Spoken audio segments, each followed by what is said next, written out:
Beneath the calm waters of Vietnam's Mekong Delta lies something ancient. Not a shipwreck, not a forgotten village, but the remains of an entire civilization.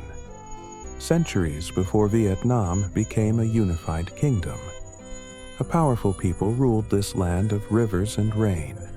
They built cities from clay and gold, worshipped strange gods, and vanished without leaving a single word behind. This isn't a legend. This really happened. So, who were they? And why did their world disappear beneath the water? To understand their story, we must go back 2,000 years. Long before Hanoi, before Saigon, this land was part of a world called Funan. Funan. It's a name that echoes faintly through Chinese records. A kingdom that thrived somewhere in the south of today's Vietnam and Cambodia, between the 1st and 6th centuries. It was a place of canals, temples, and bustling ports, a melting pot of traders from India, China, and the Malay world. But for centuries, no one could find where it actually was. Just stories, written by foreign visitors, and the whispers of farmers who dug up strange bricks in their rice fields. Then, in the early 20th century, French archaeologists arrived in the Mekong Delta. They followed the old rumors, and there, near the town of Archaeology, they struck history. Under layers of mud and silt, they uncovered ancient streets, brick temples aligned with the stars, and canals stretching farther than the eye could see. Gold jewelry engraved with Sanskrit words. Roman coins that had crossed oceans. Statues of Hindu gods, carved by hands that had never seen India. It was clear. Funan was real. And the Mekong Delta had once been a thriving port, where worlds met. Imagine it.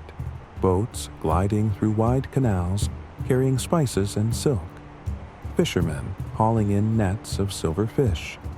Monks chanting beneath palm trees. Funan was not an empire of stone and desert, but of rivers and mud. Its people built their cities on floating ground, using canals not just for travel, but for defense, irrigation, and trade.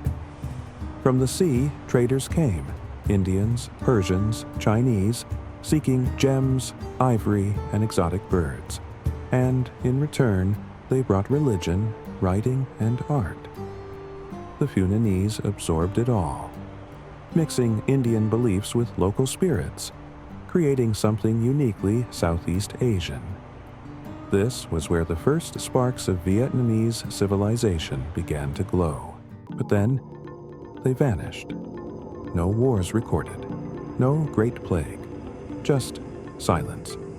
By the 7th century, Funan was gone, replaced by another kingdom, Chenla, and even that soon faded into the mists of time. The canals silted up, the temples sank beneath the earth. The rivers changed their course, burying everything beneath layers of mud and time. Only in the last century did people begin to realize there was once a great civilization right under their feet. Even today, farmers in the Mekong Delta still find pieces of that lost world. A golden ring, a shard of pottery, a statue with a smile too serene to belong to this age. In 2017, Vietnamese archaeologists unearthed a new temple near Ok Eo, still perfectly aligned with the rising sun.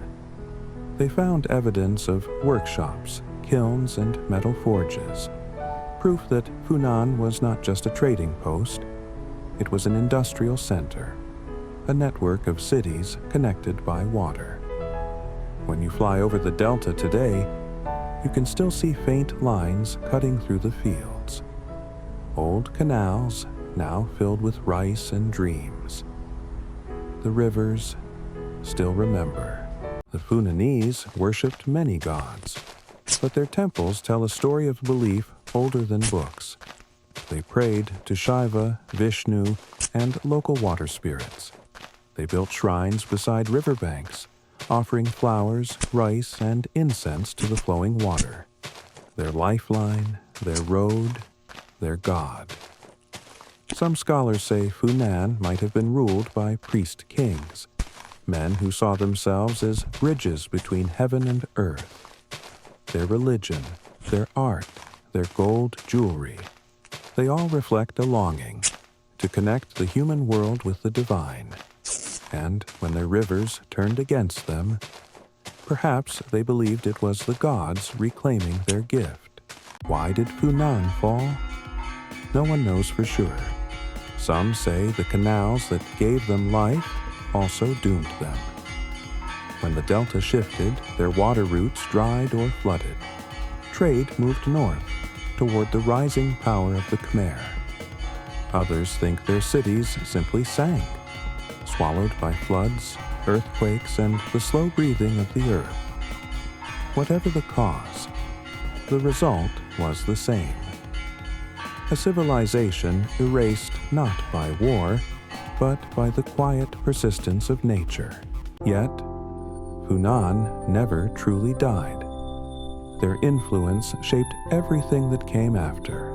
The Khmer temples of Angkor, the Vietnamese coastal cities that rose centuries later. They were the first to dream of connecting land and sea, the first to blend Asia's great cultures into something new. Every time a fisherman casts his net into the Mekong, every time a farmer digs into the rich delta soil, a piece of Funan's story is touched again. They are still here, in the silt, in the water, in the soul of the land. So next time you stand by a quiet river in southern Vietnam, listen closely. Beneath the sound of the current, you might hear echoes of a forgotten world. A civilization buried not in sand, but in water. And though their temples have crumbled, their rivers still flow, carrying their memory through time.